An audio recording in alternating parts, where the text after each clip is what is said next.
Good afternoon, everyone, and welcome to all the ladies here. Hi, Manching. So, I think I have to say, thanks to AirAsia 2000, in the year 2000, it did open the path for a lot of us to travel a lot more. So I remember in the early days when we didn't have a choice, having to book a flight back to Kuching for Chinese New Year was a year in advance. The moment the tickets are available, you start booking. So thanks to you, AirAsia. So what we're talking about here today is breaking barriers to women of AirAsia, and what we're going to talk about is what you all do for employees, and also in terms of passengers, right? What do you do in terms of entitlement? But I want to know a little bit more about yourself. I know Manching joined the longest, you've been the longest at AirAsia, and then followed by yourself, and then you are the recent hire. I want to start with you, Manching. When you joined AirAsia, why did you join, and what have you done over the years with AirAsia? Okay, let me wrap it up. Not too long a story. I joined in 2004, and it was quite an unconventional hiring. I was a journalist before. I was with Malaysia Guinea, and I went to interview Tony. And during the interview, he offered me a job. Yeah, because I asked him some questions about how he started routes. Because we had some, AirAsia was one of the earliest international flights that AirAsia flew to was to Bandung. And at that time, most people have not heard of Bandung. And one of my questions was, why did you fly to Bandung? And his answer was totally Tony. He's like, oh, I used to make music videos there. I like it. And that was it, And I was a bit skeptical, is this how a CEO makes a decision? So in that sense, he sort of said, oh, what did you used to study? I said, I was an economist. So he hired me to become the route planner for AirAsia. So in the 4 years that I spent in that role, we started a lot of international routes, most of the ones that you know in ASEAN and China. So when I joined, there were about a handful of international routes, but then by the time I sort of put a line on that job, we did all the ASEAN capitals, we did a lot of ASEAN cities, as well as southern China. And it was a very interesting, sort of experience at the time because it was very, really quite cowboy, if you want to put it that way, because most of these places didn't even have a direct flight to. So we would get to a place, either take a bus or take a domestic flight. Usually about 3 or 4 of us, and we'll be going to the same place, meeting the government, meeting the hoteliers, meeting the transportation people, and and I didn't know anyone. I had 1 or 2 people with me from Indonesia, but it turned out to be really, really good. I think everybody was really waiting for a network like this to be set up.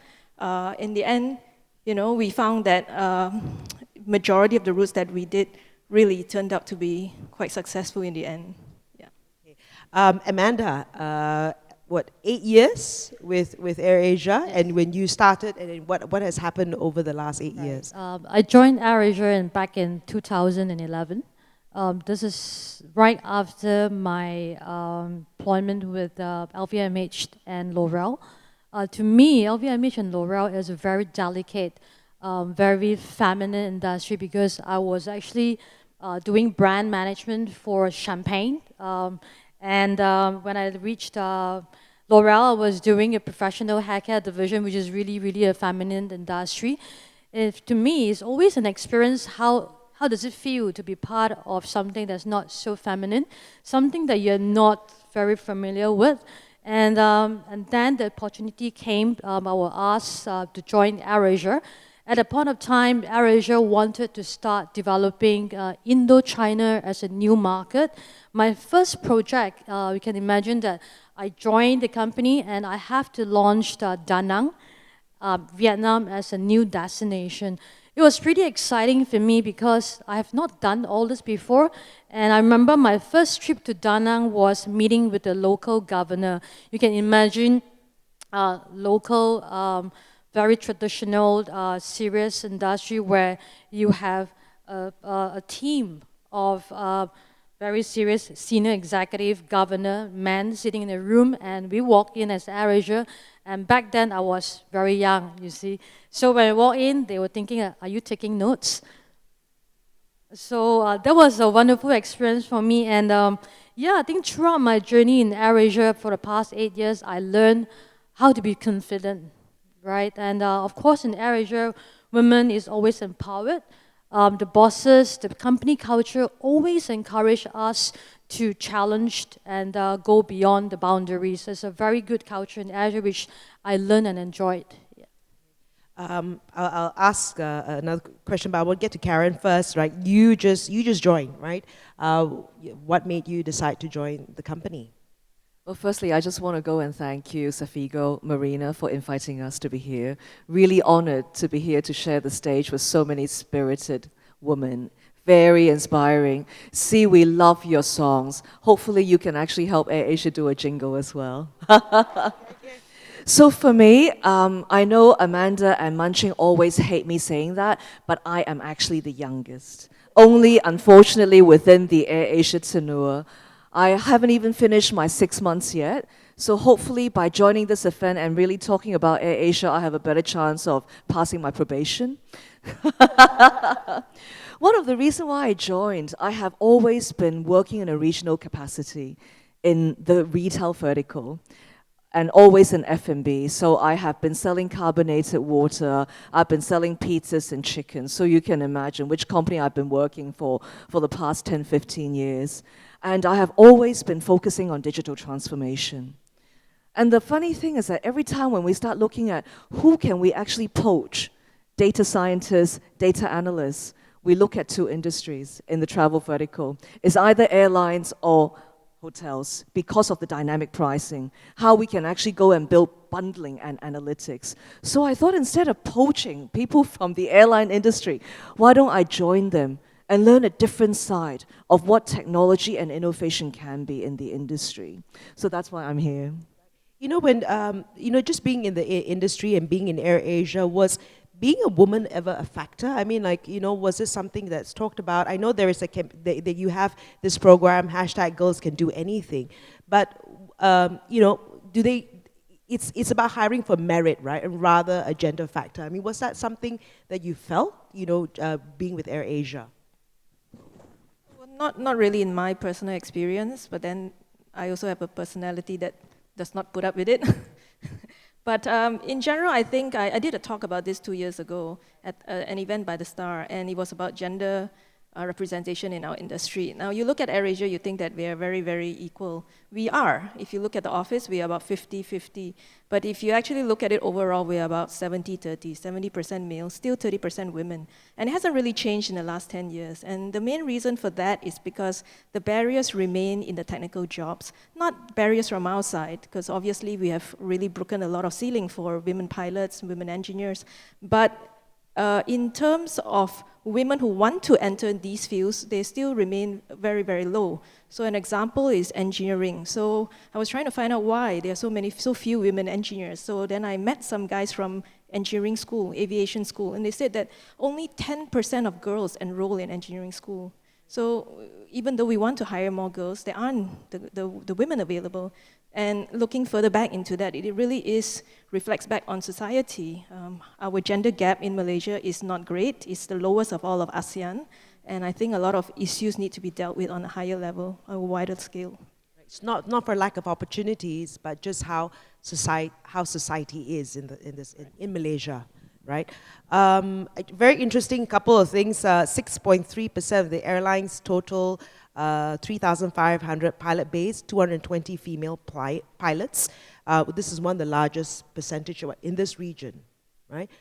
Yes, it is comparable against those in the European market, where AirAsia in Asia, we are one of the pioneers in having female pilot. Not that we do it intentionally, because of the culture is so natural, we attract more of a female pilot coming into AirAsia. It's just part of the culture of AirAsia that attracts people to come in. Interesting facts as well. AirAsia ex-chairman is Tan Sri Rafida, the firepower. AirAsia Group Berhad non-executive independent director is Nur Nilofa. Group president is Irene Omar. Japan CEO is Jenny Wakana. Hong Kong Macau CEO is Celia Lau. Of course, Karen, Chief Commercial Officer, and Foundation Executive Director, Yap Manching. So tell me about AirAsia Foundation. The reason it was set up. I just want to steer away a little bit about why this was set up. Well, my background was in journalism, was something I was always interested in. And I think something sort of struck me during one of the route launches we did, which was actually to Aceh. So Aceh had just suffered the tsunami back in 2004. And a couple of years later, somebody came to us. It was the United Nations, and they asked us to open a route to Aceh because there was something they needed to rebuild. And so Tony sent me there, and I went to have a look. And it was really, everything was pretty much destroyed. And I was thinking, okay, if you want to do this, it will be a risk, right? But it was a risk that the company was willing to take, and we did it. And in a very short time, we found that it was the most profitable route per kilometer at that period of time. And during that time, we started getting people asking us for all sorts of, can you help us do this, can you help us do that? But it was sort of limiting for us. So when I met Tony back, when I left to do my studies after 4 years, and then I met Tony again, and we had a discussion, and we said that I think we need to do something better with what we want to do for corporate responsibility. He didn't like this idea of just people coming for flights, and it didn't make any lasting impact. So what he was really interested in was in entrepreneurship. So he said, if you can set up something, and I wanted to start a social entrepreneurship, so I had gone to see him to get capital, to get investment from him. So he sort of turned it around. He said, you know, why don't you set up the foundation and I'll find out some way to help you. You know, that's his Tony's trick all the time. But you know, then it ended up, maybe he knew me better than I did, but because it was a great learning experience, I think a lot of things that I know now, I didn't know then. But in the end, what we did was we have a fund from AirAsia, we have an annual fund from AirAsia to support social enterprises. And it's not only about giving money, because money is not that difficult for most organizations to find, but it's really the network. So we try to inject them into our business network, our supply chain. Most recently, we just opened a social enterprise shop downtown in KL. So that was also one new channel for us to help social enterprises sell their products. Also, I think available on your flights as well, right? The products. Some are, very little. Some are Okay. available on the shop, but most of these things, they're not the cheapest things. They're not like, you know, mass-produced items. You really need to touch it to appreciate it. So I do encourage everyone to please visit our shop. You will definitely find something special. Okay, so who can elaborate a little bit more about the hashtag Girls Can Do Anything? I mean, what was the purpose of that setup? What are some of the initiatives that you all have around that? Well, I think the story of AirAsia, I mean, there's always this kind of controversies in the political sphere about whether the skirts are too short or this and that. So we wanted to say this is really not about appearance, it's really about empowerment of a woman. If they choose, if this is what we choose to do and, you know, everybody goes in there with eyes open, then why should some other people come in and tell us what we should wear and what we shouldn't wear? So Girls Can Do Anything is an empowering message. It's also about highlighting not just cabin crew, because everybody's so fixated on the cabin crew, but there are a lot of very, very strong women in AirAsia, whether they are as pilots, whether they are as engineers. We have a lot of women who work in security. So I think we need to shift the focus away from just focusing on a kind of, if you like, a sexualized image of a cabin crew, and don't think of them as professionals. In fact, if you were to think about it, back in 2003, AirAsia was the first airline in Asia, actually one of the first, that extended the retirement age of cabin crew to 55. Before that, most cabin crew would be asked to be grounded, by the time they're 35, because after 35, you're supposed to be not attractive enough to be on board, which is ridiculous. So I would just give you a comparison. We did it in 2003. Singapore Airlines did it in 2012. Right? Almost a decade after us. So I think Girls Can Do Anything is to recapture what we have done for women. If I can also build on that as well. As we start looking at women in STEM, we talk a lot about how do we actually start bringing more female into the more engineering field, more digital field. We also just started a digital academy in AirAsia. Not just about training software developers, but how do we actually start unlocking? There's a lot of SME whereby they have amazing products that Munching is now sourcing. How do we actually also teach them to go and sell? And now, most of the time, selling is on e-commerce platform. How do we actually go and teach them how to go and set up a Facebook account so that you can start talking about your products more? How do you even go and set up? We also have another company for cargo and for courier.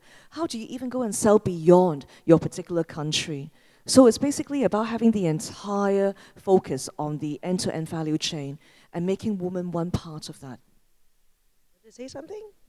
Yeah, I think on top of that, commercially on the PR angle, we also did a lot of initiatives, especially in countries that we want to develop. Example, places that is underserved, where the local community, they need help to welcome tourists, especially the women on the front line. So on an AirAsia, went in, we did English language lesson at a different languages so like Mandarin and Japanese by our AirAsia team. This is part of the way that we, in AirAsia, we want to empower the women to be on the front line and how they can receive tourists in the best way.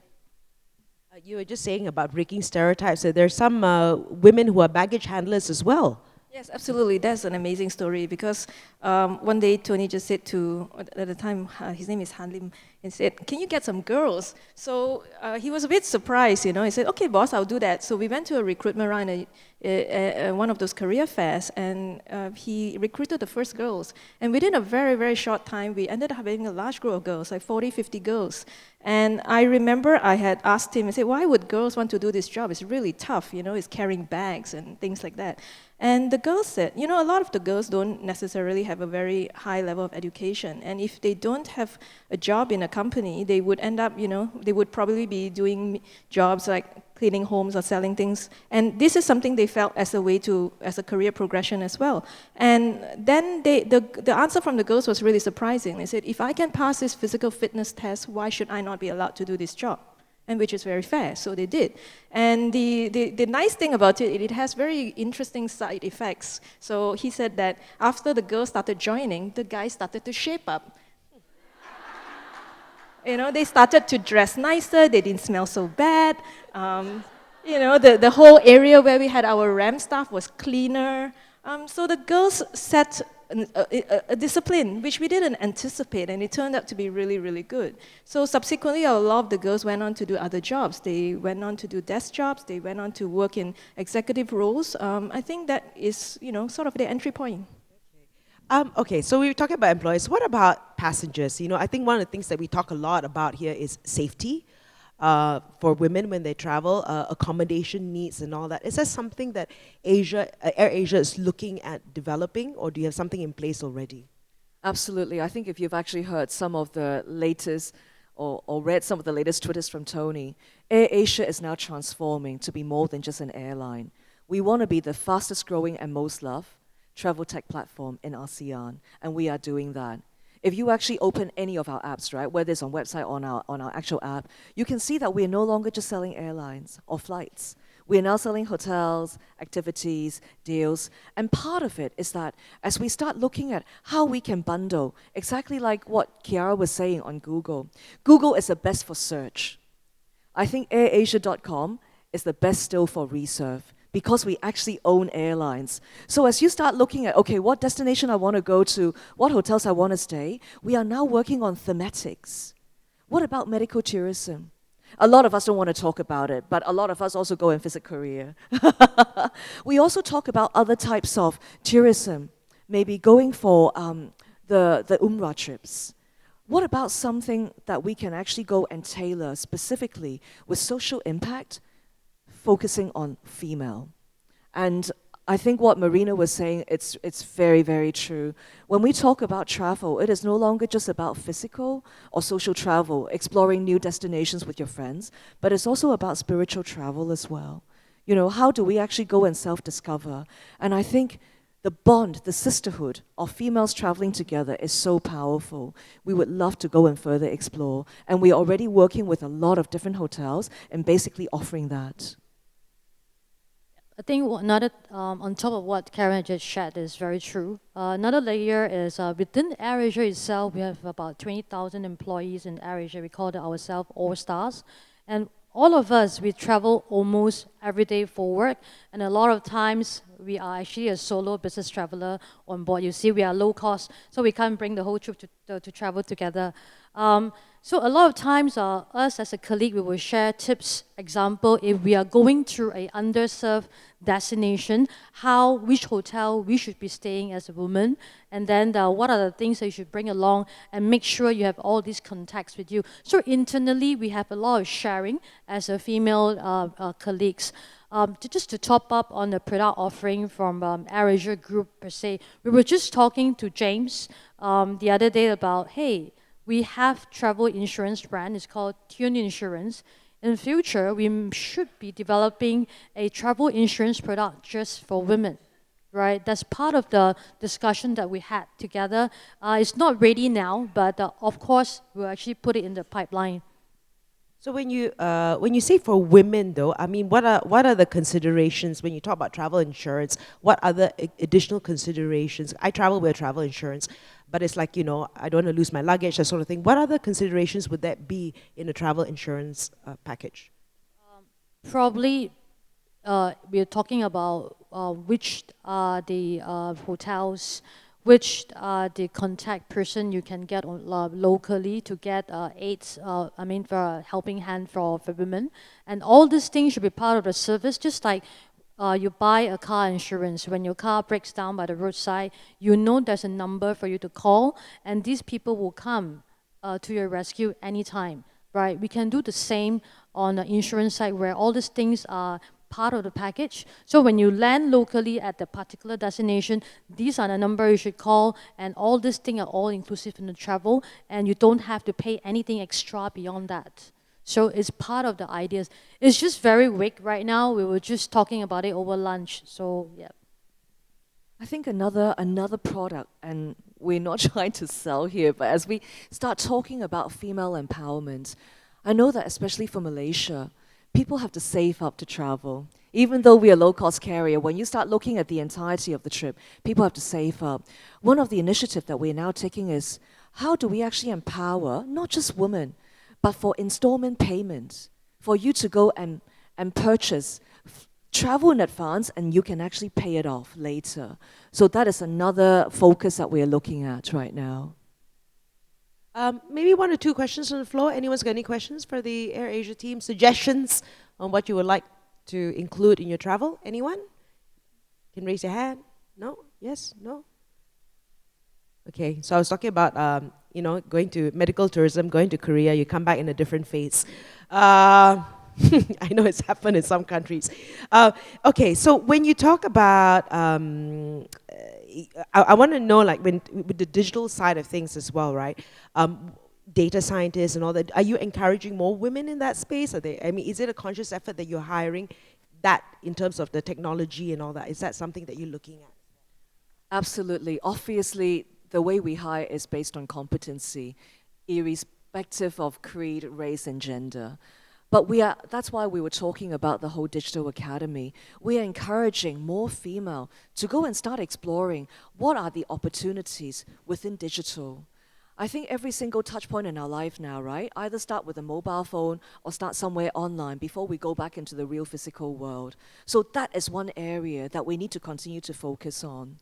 And if we look at technology, for AirAsia, we are really powered by technology as an airline. The core essence of how we actually run the airline, from security, how is our engine check going on? How do we make sure we actually have on-time performance? All those are very much tied in with technology. And then the whole consumer relation piece as well. Do you know that now, what are some of the bottlenecks when you travel? Queuing at a counter, right? Paying for your baggage. Now you can actually do web check-in, so that you no longer need to go and spend time queuing up at the counter, and you can actually spend some more time in the duty-free. So all those are things that we are now looking at in making the whole consumer experience, from basically booking all the way to traveling and then arriving at your destination, a lot more seamless and a lot more convenient. You know, the social enterprises that you support across the region, are they're social enterprise and causes? They're not female specific, or are there some great stories that are supporting women as well in different countries? We don't specifically make a gender criteria, but 50% of the organizations we support are run by women, and 70% of the beneficiaries are women. Yeah. So we want an example. So a very good example is one in the Philippines. It's called Chalaya.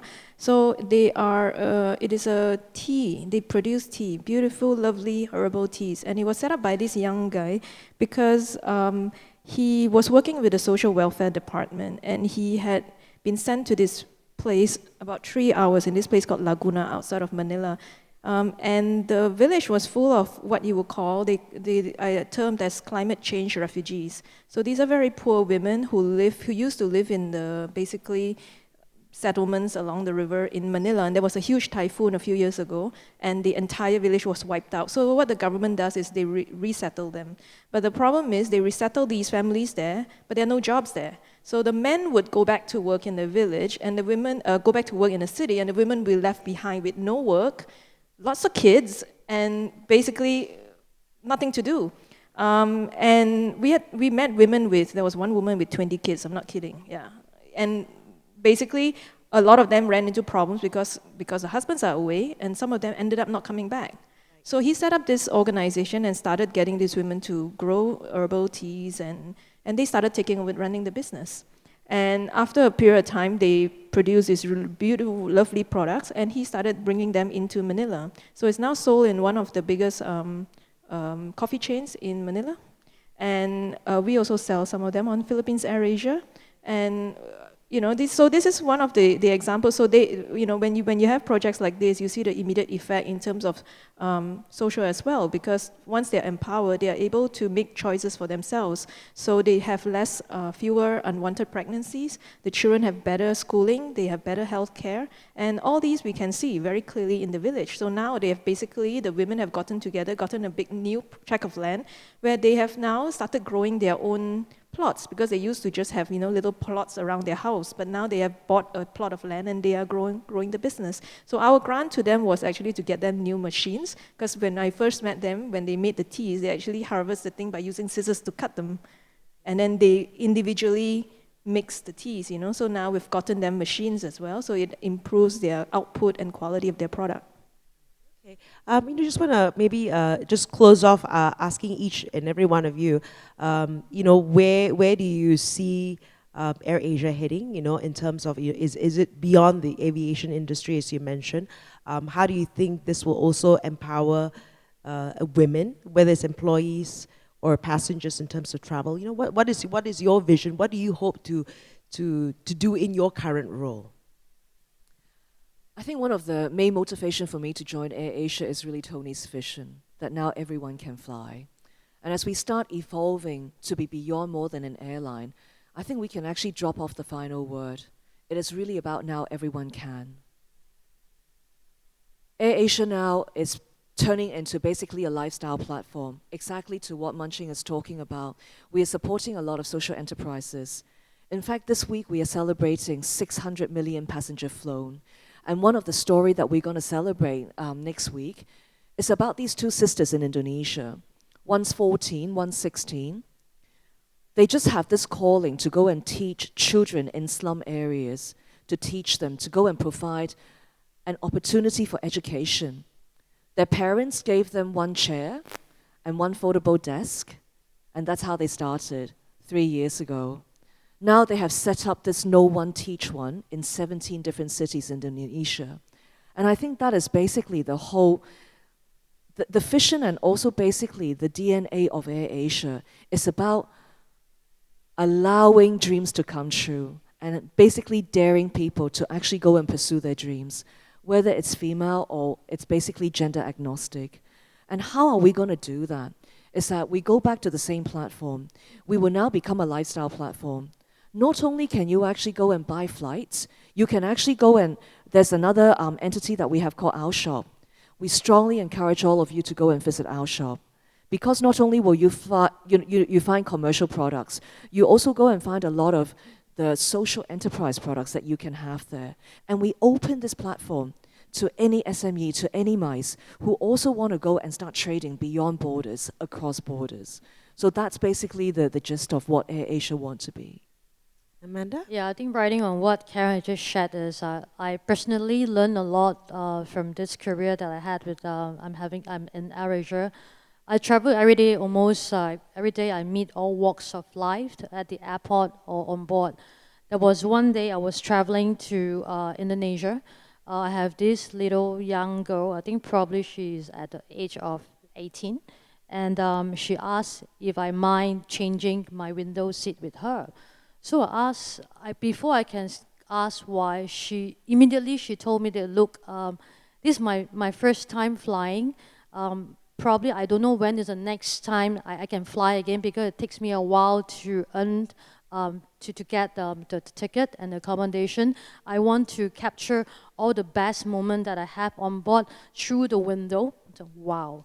So that actually tells me that in AirAsia is part of our role to make people dreams come true, especially on a first time flying experience. That was really touching. And I think we will continue to be part of it. On the commercially, I think what we can do is we'll have more content, like what Karen just shared, that how AirAsia can empower women to travel freely and safely on our platform. Okay, for me, I think I did a bit of research a few years ago, and of course, we know now that the fastest rising travel segment, solo women travels, and they are looking for experiences. I've done a lot of this because, you know, going to the villages, going to homestays, trekking around the region, and when I come back, a lot of people always asking, oh, you've done these things, how do you do it? And I think a lot of information is not out there yet. So that's what the foundation is doing. Firstly, we're looking to bringing social enterprises products to the market, but my plan next year is actually to look at the sustainable travel segment as well, because I know so many organizations, each one of them have one Facebook site or one website and have no idea how to promote it. But how do we link it up to AirAsia guests? If I can get 1% of our 70 million guests to even go to these organizations or travel with them, then it could make a material change for them. But I think my main mission is how do you make these things more accessible? So it's through the platforms or the information that we can share through AirAsia channels. Thank you so much to the ladies from AirAsia, breaking barriers, the women of AirAsia. I started with a very simple motto of everyone can fly, and I think it's, you know, you're just helping to change the space as well. And thank you for partnering with ZafigoX. So with that, everyone can fly and everyone can eat. Back to you, Isabel. Good one. Thank you so much.